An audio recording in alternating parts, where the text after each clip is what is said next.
Hey there, everybody. This is the beginning of a review session for level 2. What I found is a document online that gives us some examples of demand and supply problems to check out. So you're looking at my iPad, and here's the demand and supply review document. I've already marked it up a little bit in the sense that I put the demand and supply curves, the originals, on the assignment. And a real simple way to do that in Notability is once you draw it the first time, you could just simply use your scissor tool and you can copy it, and then you can paste, continually paste it all the way down through the rest of the graphs. So what I like about this is that in the column on the far right with the economic analysis, it gives us the steps that I talked about with you in the equilibrium class presentation. And so step 1 asks us to draw and label equilibrium. So we basically did that. I didn't label equilibrium, but I will do that now for you. Just place a dot right there. So that's equilibrium prior to the event. And now what we can do for each one of these is we have a change. And so the change is that it becomes known that an electronics store is going to have a sale on their computer games 3 months from now. So what we have to first determine is that event going to be changing the supply for computer games or the demand? And note in the directions at the top here, all of these examples are going to apply to the market for computer games. So when I look at this, I think, all right, well, if I'm a consumer and I know that a store is going to have a sale on their computer games 3 months from now, I'm going to hold off on buying computer games until they go on sale. So the change is going to be occurring in demand. And in the present, that means since I'm less likely or willing and able to buy computer games now, that's going to, whoops, let's recircle that. It's going to lead to a decrease in demand. And the shifter would be one of those 5 shifters that I've introduced to you before, either through the Clifford video or the slide that I shared with you in my tutorials, or even in the class presentation from equilibrium. There were the shifters located there. But the shifter for this one is that we have a change in expectation. And I'm just going to abbreviate that with an EXP, expectation. And so since we're going to have a decrease in demand, we're going to need to draw an arrow to the left because decreases are to the left. I'm going to draw a new demand curve. And now we have to analyze what has happened to the equilibrium point. Right? Well, the price has gone down, as has the quantity for computer games. So we would say afterwards, price goes down, quantity goes down. In number 2, we'll start by putting our equilibrium point on there. Okay. The change is the workers who produce the computer games go on strike for over 2 months. So we've done step 1. Step 2 is we have to determine the change. Is it going to be a change in the demand for software, or is it a change in the supply? Well, workers going on strike isn't directly affecting my willingness or ability to pay. It has to be affecting the cost of producing the software. So we are looking at a supply change. When you have workers going on strike, that means that we're not going to be as productive. So that's going to lead to a decrease in supply. And our shifter is a change in productivity. And I'm going to abbreviate that with PROD. And then we should graph the decrease in supply. And remember, decreases, whether it's supply or demand, always shift to the left. So we draw an arrow to the left. A new supply curve, that's illustrating a decrease in supply. We can see the new equilibrium point is here. So the price for software should go up, but the quantity is going to decrease. So price goes up, quantity down.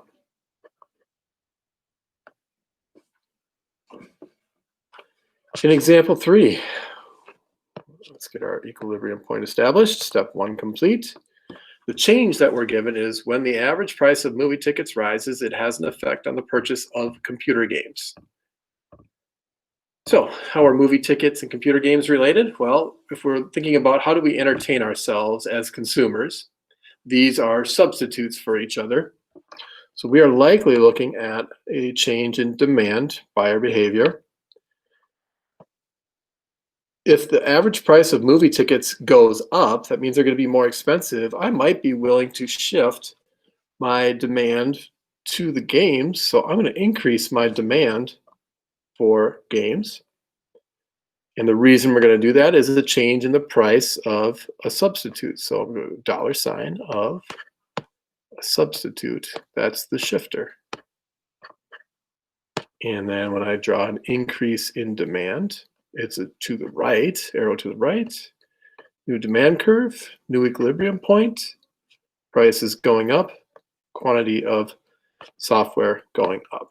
So we've got up and up.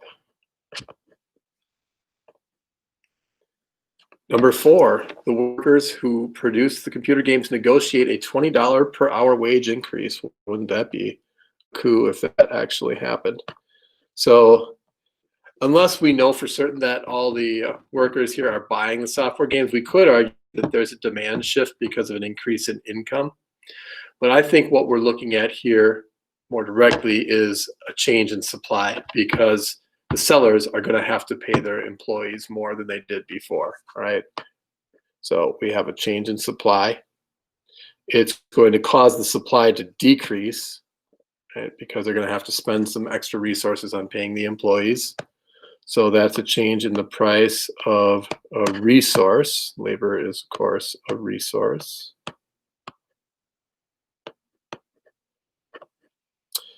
And when we draw a decrease in supply, we know that that's a shift to the left, which means our new equilibrium point's here. So the price is going to go up, the quantity is going to go down. Price up, quantity down.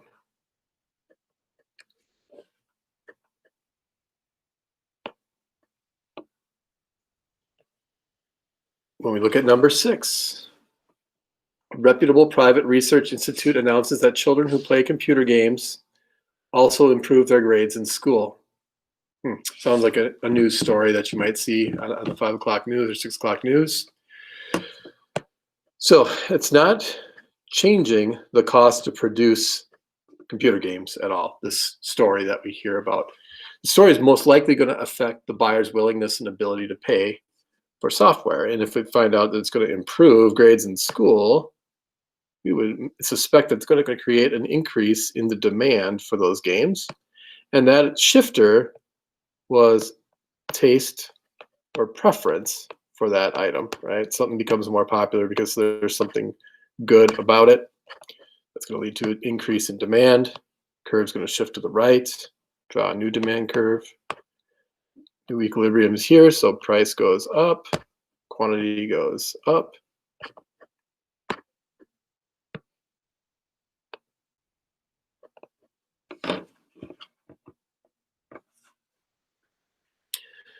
Number 7, let's get the equilibrium point on there. Of course, that's step 1. Draw label equilibrium. All right. The change here is because of the use of mass production techniques, workers in the computer game industry become more productive. So we are looking at, is this affecting our ability to supply computer games? Absolutely. And it's going to lead to an increase in supply because we have a change in productivity, a positive change. So that's going to cause our supply curve to shift to the right. So we draw an arrow to the right of the existing supply curve, create a new one. And we can see what happens when the supply increases. The price for the product's going to go down. The quantity of the products in the market should go up. So price down, quantity up.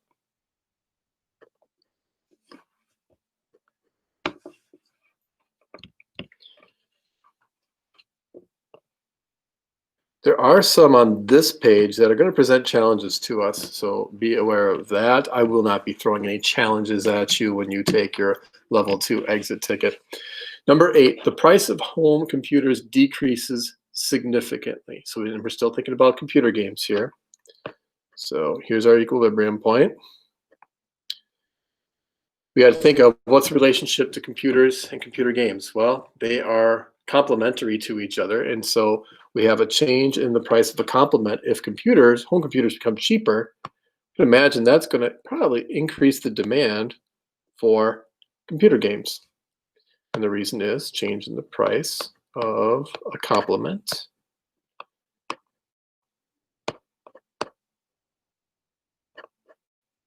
And that's going to lead to an increase in demand, which means the curve is going to be shifting to the right, which then probably is going to lead to the price of number of games becoming more numerous in the quantity and the price becoming higher.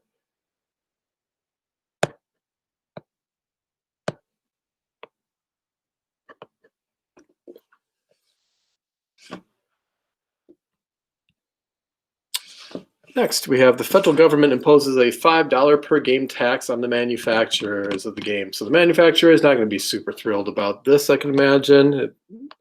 So they're going to have to pay a little extra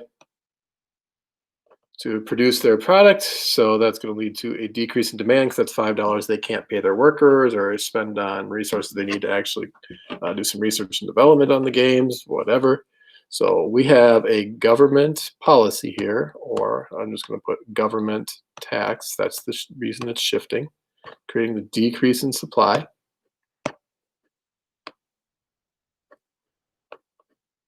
So we got a new curve to the left.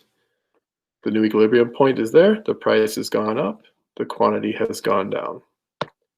So price up, quantity down.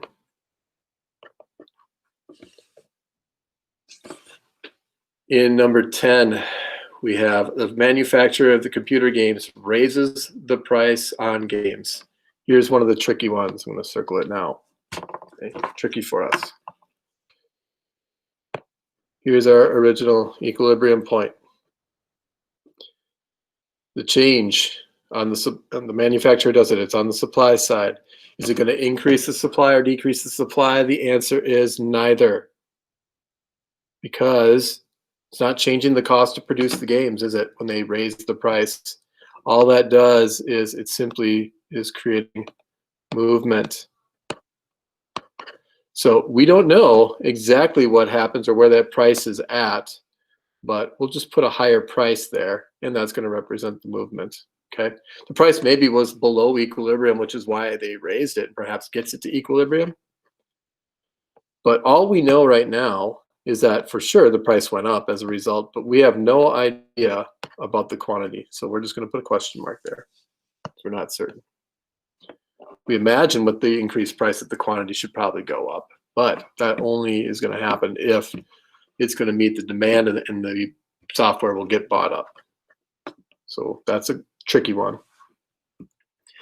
Number 11, in order to promote American production, Congress provides a subsidy to game producers, so a payment, if you will. So there's our equilibrium point. It's involving the producers, we've got a supply issue here. Now, the subsidy, if they're going to pay them to create games, that's going to give them extra money to buy more resources or invest in more resources. So we have a government policy or subsidy. So I'm just going to abbreviate that as a subsidy, a sub. An increase in supply. New equilibrium point. Quantity is increasing while price should go down. So price down, quantity up.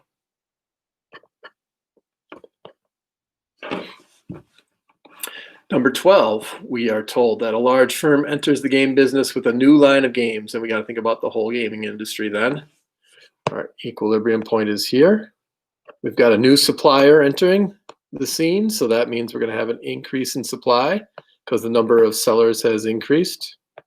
So the shifter is number of sellers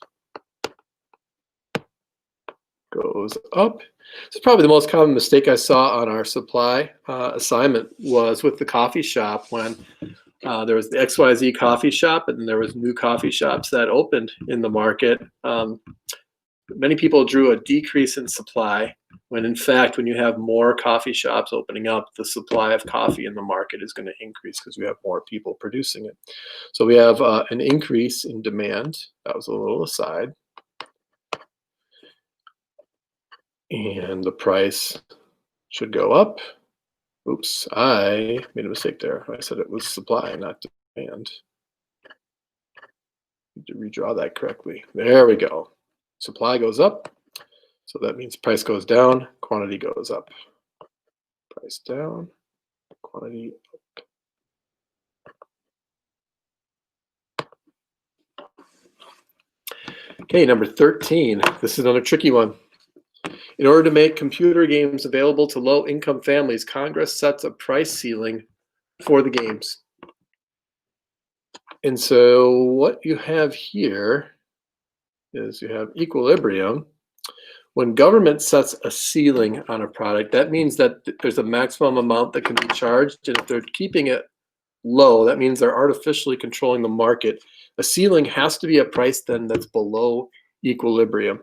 And so a price ceiling could be somewhere in here. So what you're going to find is that there's going to be a shortage as a result, because with that ceiling in place, producers aren't going to be able to make as much of it, and buyers will want more of it. So you're going to see movement here as a result. So you have a change in supply. You could see, I would imagine you'd see the supply probably decrease. So you're going to see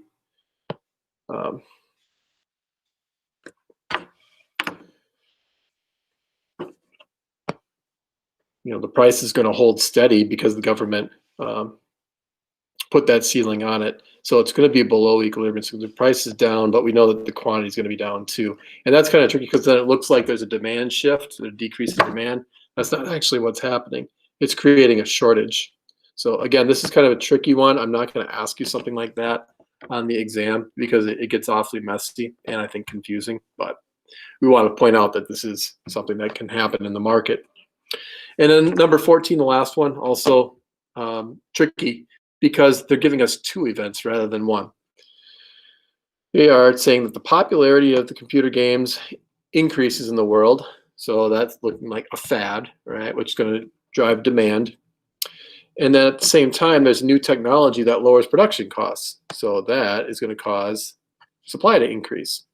So you're going to see shift to the right of both the demand curve, bigger, and a shift to the right of the supply curve.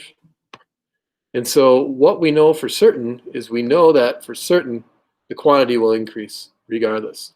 What we don't know is we don't know whether the price is going to go up or down because it's going to depend upon how far the two curves end up shifting. So all we know here is that the price is going to be a question mark, but we know that the quantity is going to go up. The shifter of supply was what we say it was again, new technology, so it was productivity. And the shifter for demand was it was a fad or a change in taste or preference. Okay. So that again is another tricky one there. Oh yeah, and I guess it asked us what's going to happen. Demand's going to go up, supply is going to go up. So we circle those. So all in all, this is a good review for you on the exam that you have tomorrow. 4 of your questions are going to simply give you a chart like what you see with my blue demand supply curves. It's going to ask you to graph either an increase or a decrease in supply or an increase and decrease in demand. So you need to be able to graph the shift and then also illustrate what happens to the price and the quantity. So that means you need to show me with an arrow whether it's going up or going down. You could do it either like I did here, where I put arrows on the sides, and that certainly illustrates what happens to price and quantity. Or you can, off to the side, just draw price or letter P and an arrow pointing up or down, or you, in the letter Q, an arrow pointing up or down. I hope you found this useful, and thank you for tuning in.